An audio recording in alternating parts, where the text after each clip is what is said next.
ဒီနေ့ကျွန်တော် client တယောက်ကဒီ sensory ရဲ့ sub ကိုပေါ့ကျွန်တော်ကြည့်ကျင်နေဆိုလိုက်ပြရင်းနဲ့မနေ့တော့ဟော့နေတဲ့သတင်းလေးနဲ့ကျွန်တော်ပြောပြချင်လို့ပေါ့မနေ့တော့ဟော့နေတဲ့သတင်းကဒီ visa ပေးမဲ့ကိစ္စပေါ့ sensory developer ကကျွန်တော်တို့ announce လုပ်လိုက်တယ်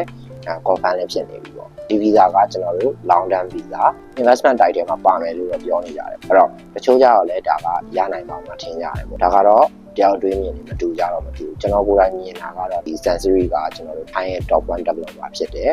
ပြီးတော့သူပြောတဲ့ဟာတွေကလည်းဒီလိုပြောမယ်သူ over promise ပေးနေတာပေါ့သူလုံးနိုင်တဲ့ဟာတွေကိုပဲပေးနေတယ်ပေါ့ပြီးတော့ဒီ developer ကပြောတာက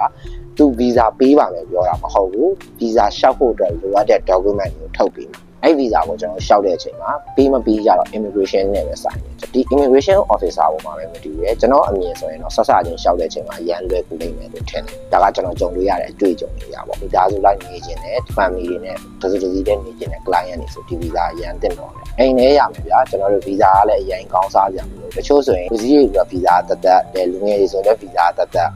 ခလေးတွေဆိုလည်း visa တက်တက်ကြောင်းထားရတယ်ကျွန်တော်တို့ဒါ visa ကိစ္စနဲ့လည်းတော်တော်ကြီးအာရုံနောက်ကြတယ်အခုကဒါ visa ကိစ္စကိုကျွန်တော်တို့ဖြည့်ရှင်း visa ဖြစ်သွားမယ်လို့ကျွန်တော်ထင်တယ်ဘယ်လိုမျိုးရမလဲဆိုရင်ဒီအရင်ဆုံးဝယ်တဲ့သူနဲ့ဝယ်တဲ့သူရဲ့အိမ်အောင်ပဲပေါ့ပြီးသွားရင်သူ့ရဲ့ခလေးပြီးရင်နောက်တစ်ခုကကြည့်မိဘပေါ့မိဘလည်းအတန်50အထက်ပေါ့မိသားစုနဲ့တစ်ခါရှောက်လို့ရတာလည်းဖြစ်သွားနိုင်တယ်ဒါမှမဟုတ်ဥပမာပေါ့ UAE ရဲ့ Korean visa လို့ဒီကိုအောက်ကနေပြန်ပြီးခွဲလျှောက်ပြီးတာလို့လည်းဖြစ်သွားနိုင်တယ်ပြီးတော့ဒီတက်တန်းတိုးတဲ့ fees ကတော့ကျွန်တော်တို့အတိအကျမထွက်သေးဘူး membership fees ကပတ် 4,000 သွင်းရမယ်ပေါ့ပြီးသွားရင်ကျွန်တော်တို့ကဒီ visa ရှောက်ဖို့အတွက်ကိုကျွန်တော်တို့ကပတ် 28,000 တမိုးရင်းစီဒါပေမဲ့ Sensory ရဲ့ဒီ client တွေပဲကျွန်တော်တို့ပေးတာကပတ် 2,000 ဝယ် discount ပေးထားတယ်သူ့ရဲ့တက်တန်းက3လ visa ရမယ်3လ visa ရပြီးသွားတဲ့အချိန်မှာဒီ12လ visa ရမယ်ပေါ့အဲ့တော့ total ဆို15လတော့ဒါရအောင်ရမှာပေါ့နောက်နှစ်တင်မှာ12လ12လတစ်နှစ်တက်တန်းတူသွားတယ်ပြီးတော့တချို့ကြတော့ထွက်အောင်မလားလို့စိုးရင်ရတယ်ပေါ့ဒါကတော့ကျွန်တော်ကိုယ်ပိုင်မြင်ထွက်စီရလည်းမလိုတော့ဘူးဒါကကျွန်တော်တို့ investment visa ဖြစ်တဲ့အတွက်ထွက်ချင်ရင်လည်းထွက်လို့ရတော့တယ်ကျွန်တော်တို့ multiple entry နဲ့ဘာလို့လဲဆိုတော့၄ချိန်ပေးထားတယ်တစ်နှစ်ကို၄ချိန်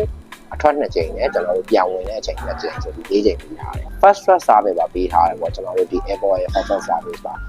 baggy ရောမပါဘူးဒါလေးကလည်းတော်တော်ကောင်းတယ်ပေါ့ service တွေကပါနေတော့ဒီဟာတွေအကုန်လုံးကပြောမယ်ဆိုဒီမိသားစုလိုက်ပြီးလိမ့်လုံးချင်နေတဲ့သူတွေအတွက်ဆိုတော့တော်တော်ကောင်းတဲ့အရွေးတစ်ခုကျွန်တော်က real estate လုပ်နေတဲ့သူတွေဒီ condo ကိုထိုးရောင်းနေတာမဟုတ်ဘူးအိမ်ထဲဝင်မယ်လို့စဉ်းစားနေတဲ့သူတွေအတွက်ကို visa ကိစ္စနောက်ထပ်ကောင်းရှုပ်ခံစရာမလိုတဲ့အတွက်ကျွန်တော်ကတော့တိုက်တွန်းတာဖြစ်တယ်အဓိကကျွန်တော်ဆိုလိုချင်တဲ့ဟာကဒါကဝင်မဲ့သူတွေဆိုရင်ဇင်းကိုစဉ်းစားတဲ့ option တစ်ခုလို့ကျွန်တော်ကမြင်တဲ့အကြောင်းပြောပြတာဒီနေ့ပြောချင်တာတော့ဒီလောက်ပါပဲကျွန်တော်ရှိမှ real estate နဲ့ပတ်သက်ပြီးတော့ consult လုပ်ချင်တဲ့ကျွန်တော်မိတ်ဆွေတွေဆိုလည်းကျွန်တော်ရှိမှ wealthy ဖြစ်စေ wealthy ဖြစ်စေကျွန်တော်ကိုအသေးစိတ်မေးလို့ရပါတယ်ကျွန်တော်ရှိတဲ့ knowledge နဲ့ကျွန်တော်ဘယ်လိုမျိုးဝယ်သင့်တယ်ဘယ်လိုမျိုးဆိုရင်တော့မဝယ်သင့်ဘူးအဲ့ဒါမျိုးကျွန်တော်အသေးစိတ်တိုင်ပင်ပေးတယ်ကျွန်တော်မိတ်ဆွေတွေနဲ့ကိုက်ညီမဲ့ဒီ project လေးတွေကိုကျွန်တော် recommend လုပ်ပေးတယ်ဒါကျွန်တော်နဲ့အသေးစိတ်ပြောလို့ရတယ် page messenger ကိုဖုန်းခေါ်လို့ရတယ်ဒါမှမဟုတ်လည်းအောက်မှာပေးထားတဲ့ Viber တို့ Line တို့ဒီဖုန်းနံပါတ်တို့ကိုကျွန်တော်တို့ဆက်လို့ရတယ်